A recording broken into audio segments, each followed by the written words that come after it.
groupes se sont produits au Tigre de Sélestat pour le tremplin du festival Les Arséniques. Une occasion de monter sur scène, mais surtout de défendre leur place sur la scène du festival en août prochain, aux côtés de pointures internationales. Alors c'est toujours très compliqué en fait de mettre en place un tremplin. En tout cas pour nous c'est important de promouvoir la scène locale. On le fait tout au long de l'année à travers nos manifestations, nos concerts, le centre de ressources de musique actuelle à Sélestat. On a eu plus de 160 candidatures. Voilà pour les Arséniques. Sur ces 160 candidatures, on en retient 8. 8 ont été présélectionnés qui se produiront ce week-end et 3 se produiront sur le festival Les Arséniques des 30-31 juillet, 1er août.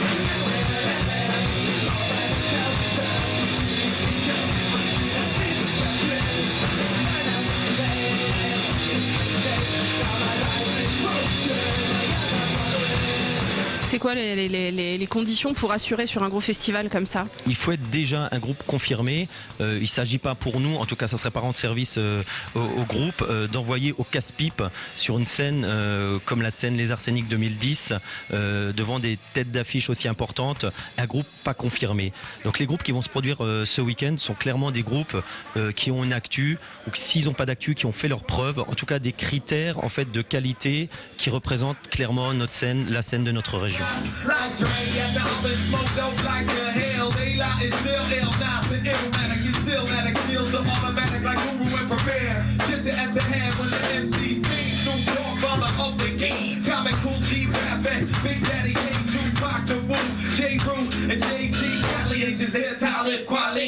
Le festival Les Arséniques, on l'a pas vu l'an dernier en 2009.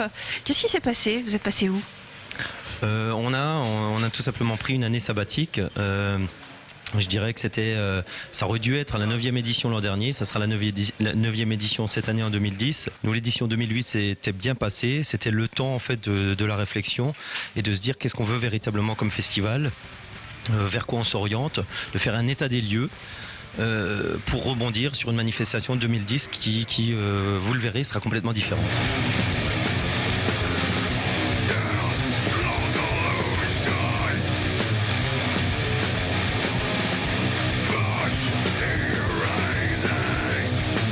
Le grand changement, c'est qu'on passe en fait d'un festival en intérieur, en plein air. En plein air, sur le tarmac et la verdure des Tanzmatten, avec un chapiteau qui va pouvoir accueillir plus de 5000 personnes et une scène qui peut accueillir plus de 5000 personnes sous chapiteau et une autre scène en plein air. Voilà, donc un festival d'une capacité d'accueil de 10 000 personnes par jour. Ça, c'est plus important que sur les éditions précédentes. Bien évidemment, on était sur une capacité d'accueil de 3500 personnes jour. Aujourd'hui, on passe à 10 000. Donc voilà, un beau challenge. Et avec un festival, je dirais, complètement nouveau, donc complètement repensé, que ce soit logistique, artistique, concept global. La force est noire, noire comme le château où flotte l'étendard, notre drapeau. Sois sûr que sous les feux, la vérité est masquée. Viens, bascule de notre côté obscur. La force est noire, noire comme le château où flotte l'étendard, notre drapeau. Sois sûr que sous les feux, la vérité est masquée. Viens, bascule de notre côté obscur. Je pense que les gens ont déjà pu découvrir en fait quelques noms.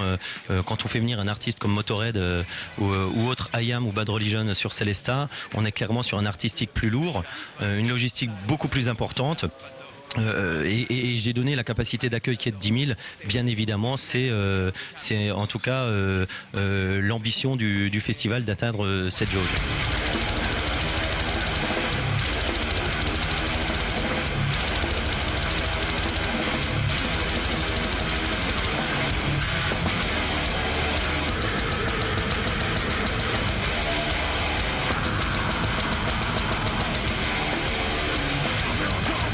La chose qui nous tient à cœur avec Zone 51, c'est ce volet écolo. On a toujours voulu être éco-responsable à tout niveau dans nos actes quotidiens de l'organisation de nos manifestations. On a été les premiers à mettre en place sur des manifestations d'ampleur les gobelets réutilisables.